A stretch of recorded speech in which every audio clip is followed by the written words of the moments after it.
तो आप 1 करोड़ रुपए से ऊपर तो उसको लोन ही नहीं मिलेगा एक आईएएस अफसर को, तो दूसरे नौकरी करने वाले कहां से बना लेंगे भाई?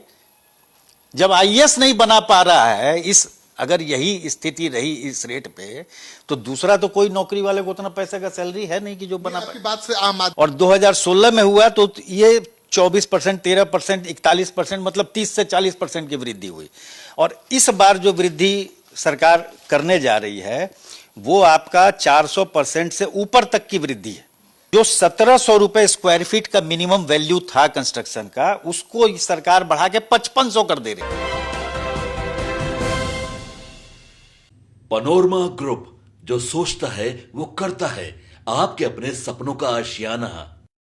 नमस्कार, आप देख रहे हैं सिटी पोस्ट लाइव। मैं हूं श्रीकांत प्रत्युष और मेरे साथ हैं बिहार के जाने माने वास्तुविद आर्किटेक्ट विष्णु चौधरी जी।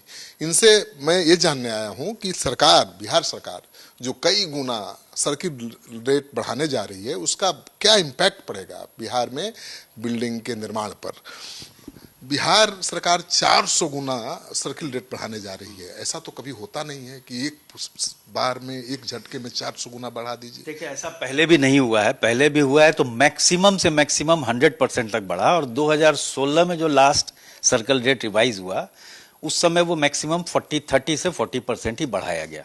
अब दूसरी बात ये है कि आपने कहा कि भाई इसका इम्पैक्ट क्या होगा, तभी एक बार आप बिल्डिंग इंडस्ट्री को साइड कर दीजिए। मकान तो जमीन खरीद के गरीब गुरबा हर आदमी, मिडिल क्लास सब लोग बनाएगा, नौकरी पेशा। आप ये बताइए, कोई अन्य सड़क पर भी रेसिडेंशियल एरिया में भी वो मकान बनाएगा तो 1 कट्ठा जमीन भी खरीदेगा तो पता चला गया 4 करोड़ 5 करोड़ की जमीन हो जाएगी। अन्य क्षेत्रों में प्रधान मुख्य सड़क अभी 200 करोड़ होने वाली है। हाँ, उसको तो भूल जाइए। तो उस जगह पर, और उसके बाद वो आप ये बताइए कि लोन कैसे मिलेगा उसको। इतना अगर कॉस्ट हो जाएगा, एक आईएएस की सैलरी क्या होती है? 2-2.25 लाख रुपए पर मंथ। साल का कितना होगा? 24-25 लाख, मान लीजिए 30 लाख।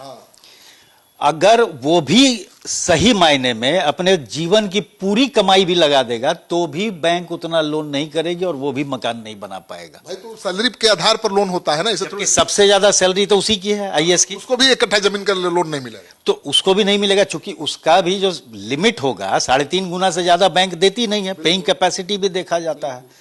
तो आप 1 करोड़ रुपए से ऊपर तो उसको लोन ही नहीं मिलेगा एक आईएएस अफसर को, तो दूसरे नौकरी करने वाले कहां से बना लेंगे भाई?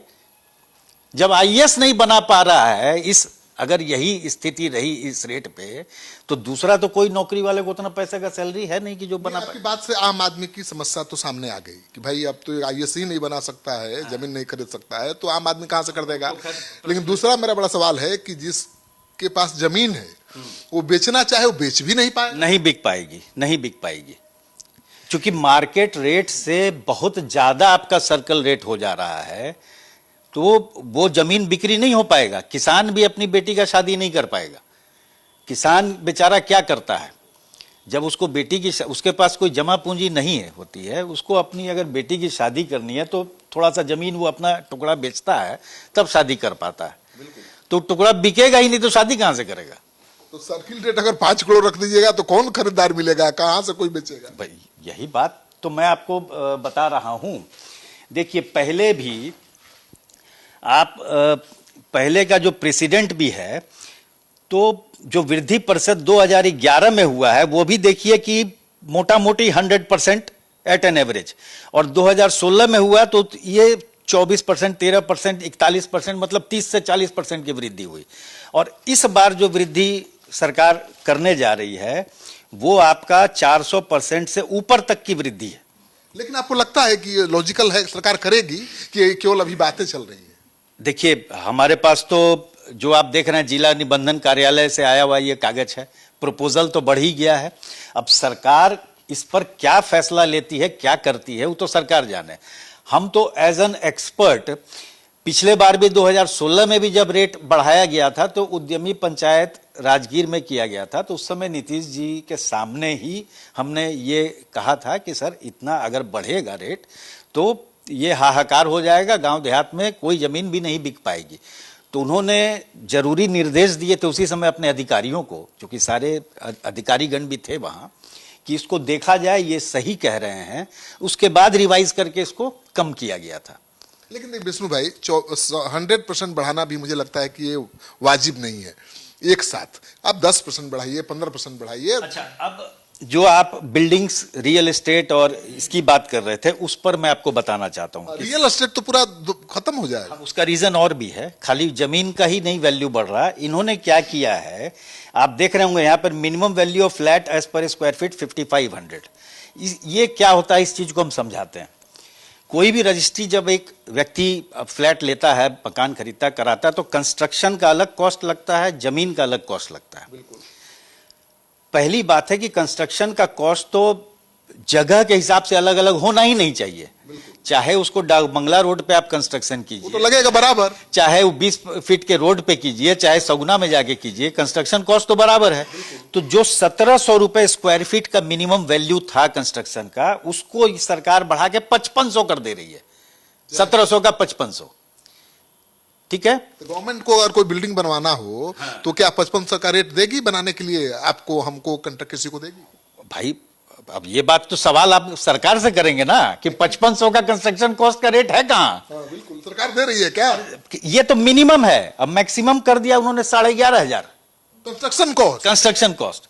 ये मिनिमम है 5500, मैक्सिमम 11,500 रुपया। अब बताइए, अगर कोई, एक सिंपल सा बात हम बता दें, कोई अगर 1000 स्क्वायर फीट का भी फ्लैट लेगा तो ये मिनिमम 5500 के रेट के आधार पे 55 लाख तो खाली कंस्ट्रक्शन का उसका वैल्यू हो जाएगा, और जमीन की कीमत उस पर और ऐड हो जाएगी तो 2.5 से 3 करोड़ रुपए। तो पता चलेगा 1000 स्क्वायर के फ्लैट लेने में उसको 3.5 करोड़ रुपया देकर रजिस्ट्री कराना पड़ रहा है, जबकि वो फ्लैट मिल रहा है उसको 1 ही करोड़ में। अभी भी 70 से 75 लाख में एक छोटा सा फ्लैट मिल जाता है। हाँ। और अब तो हो जाएगा 5 करोड़ का। तो कहां से कराएगा? कौन उसको बैंक उतना लोन दे देगा? कहां से पैसा लाएगा? लेकिन क्या सरकार को इतनी बात समझ में नहीं आती है? आपको, हमको समझ में आ रहा है कि भाई अब क्या हो रहा है? सबसे बड़ी बात तो ये हम बता रहे हैं कि कंस्ट्रक्शन कॉस्ट का रेट आप डिफर कैसे कर सकते नहीं हैं? कर सकते, हर जगह लागत तो एक ही होगी। एक ही है, तो इसको आप एरिया और रोड के आधार पे इसको क्यों बढ़ा रहे हैं? जमीन तो आप बढ़ा रहे, समझ में आती है बात कि वो प्रधान सड़क है तो मुख्य सड़क है तो अन्य सड़क है, प्रिंसिपल रोड है। मुंबई में भी 10 करोड़ रुपया कट्ठा जमीन नहीं है विष्णु भाई, जहां तक मुझे जानकारी है। तो अच्छा है ना, बिहार को मुंबई, पटना को मुंबई बना दीजिए। जमीन का रेट बढ़ा के बना दो। हाँ। तो बिल्डर्स क्या करेंगे? एक ही इंडस्ट्री तो बची है बिहार में। कि बड़ा ये पसोपेश वाली स्थिति है। अगर सरकार जिस हिसाब से प्रपोजल है, अगर कैबिनेट इसको मंजूरी देता है, तो यहाँ पूरा का पूरा सिस्टम आपका बिल्डिंग से रिलेटेड हो, चाहे आम आदमी का हो, वो ठप पड़ जाना है। तो सरकार फायदे के लिए बढ़ा रही है कि रेवेन्यू ज्यादा आएगा। मुझे लगता है कि रेवेन्यू खत्म हो जाएगा। रेवेन्यू खत्म हो जाएगा, कोई रजिस्ट्री होगी नहीं, एग्रीमेंट ले लेके रजिस्ट्री नहीं कराएगा, लोग एग्रीमेंट पे काम करते रहेगा। हाँ, बिल्कुल, पहले भी ऐसा होता रहा है। हाँ। तो अब कोई रजिस्ट्री ही नहीं कराएगा, एग्रीमेंट पर काम करेगा। हाँ हाँ, यही होना है। मतलब आप मजबूर कर दे रहे हैं लोगों को कि आप गलत काम करिए। सरकार को मत दीजिए टैक्स। हाँ। तो लेकिन चिंता तो बड़ी होगी ना निर्माण कंपनियों की, भाई तो स्वाभाविक है। आज हम लोग की एक मीटिंग भी है बिहार चैम्बर ऑफ कॉमर्स में इसी मुद्दे पर। चिंता तो जरूर बढ़ी है, चिंता की बात भी है। आपको सरकार से भी टाइम नहीं मांग रहे मिलने के लिए? देखिए, इसमें तरीका ये होता है, हाईकोर्ट का भी इस मामले में एक निर्देश है कि आप कोई भी रेट एमवीआर वगैरह बढ़ाएंगे तो आपको पब्लिक पोर्टल पे डाल के लोगों का सजेशन लेना है। तो हमें लगता है कि सरकार इस चीज पर ध्यान देते हुए इसको कंप्लायंस करेगी, जो कोर्ट का ऑर्डर है। लेकिन विष्णु भाई, थोड़ा सा भी लॉजिकल होता। मान लीजिए जो जमीन 70 लाख रुपया कट्ठा है वो 1 करोड़ रुपया हो जाता, 1.25 करोड़ रुपया हो जाता, तो बात समझ में आती थी। जो जमीन 1 करोड़ रुपया कट्ठा है उसको आप 5 से 10 करोड़ कर रहे हैं, ये तो एकदम लॉजिकल ही बात नहीं लग रही है। है तो जरूर, मामला तो अभी तक जो संज्ञान में आया है वो तो ऐसा ही। तो ये तो कहीं से भी एडवाइजेबल नहीं है किसी भी सरकार के लिए, चाहे किसी भी जगह के लिए। तो आज बैठक में क्या चर्चा होगी? इसी पर चर्चा होगी कि हम लोग सरकार को लिखित रूप में क्या ज्ञापन दें, ताकि सरकार भी इस पर रीथिंक करे, सोचे और एक सही जो निर्णय है वो सामने आए। आप तो आर्किटेक्ट, जाने माने वास्तुविद हैं, आर्किटेक्ट हैं, आपके संपर्क में तो पूरे इंडस्ट्री के लोग होंगे। हाँ। उनकी चिंता कैसी है? जो मैं आपको बता रहा हूं वही चिंता उनकी भी है, स्वाभाविक है। जो जो बातें मैंने अभी आपसे कही हैं वही चिंता उनको भी खाई जा रही है कि काम कैसे होगा। तो सरकार अगर सर्किल रेट इतना बढ़ा रही है, किसी को जमीन बेचना है तो आम आदमी तो लेगा नहीं, तो सरकार ये भी व्यवस्था करे कि उसी रेट पर खरीद लेगी। हाँ, ये बोला जा सकता है कि भाई हमारा जमीन लोग नहीं खरीद रहा है, आप ही ने रेट रखा है तो आप ही खरीद लीजिए। हाँ, बेटी की शादी है, हाँ। खरीद लीजिए, 5 करोड़ रुपया इकट्ठा खरीद लीजिए। सही है, सही है, आपकी राय गलत नहीं है। चलिए, तो आप सुन रहे थे विष्णु चौधरी जी को। ये कैसा फैसला है आप खुद बताइए, कमेंट बॉक्स में जाइए और कमेंट लिखिए कि क्या पटना में 10 करोड़ रुपए कट्ठा जमीन की कीमत होनी चाहिए, और होगी तो क्या जमीन की खरीद बिक्री हो पाएगी, और नहीं होगी तो राज्य सरकार का खजाना कैसे भरेगा निबंधन से।